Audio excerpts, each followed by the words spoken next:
গাছ ভর্তি আম। এটি দেশি একটি জাত সুন্দরী আম।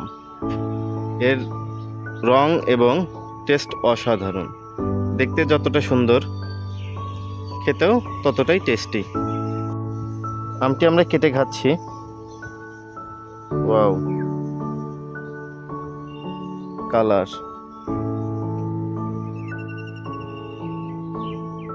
আমার কালার দেখেই যে কারো খাইতে ইচ্ছা করবে, এত সুন্দর আম। ছোটবেলায় আমরা গাছে ঢেল দিয়ে দিয়ে আম পাড়তাম, আম পেড়ে খেতাম। সেই সময় কতই না সুন্দর মুহূর্তগুলো কাটাতাম বন্ধু বান্ধব সবার সাথে। তো গাছে কি সুন্দর সুন্দর আম ধরেছে, এগুলো একদম কীটনাশক মুক্ত এবং খেতেও অনেক টেস্টি। তো বাতাস চলছে, বাতাসের কারণেই আমগুলো পড়ছিল। তো আমরা সেখান থেকে কুড়িয়ে কুড়িয়ে ছোটবেলার মতো। তো ভিডিওটি ভালো লাগলে অবশ্যই আপনারা লাইক কমেন্ট শেয়ার করে পাশে থাকবেন এবং সাপোর্ট করে যাবেন। ধন্যবাদ।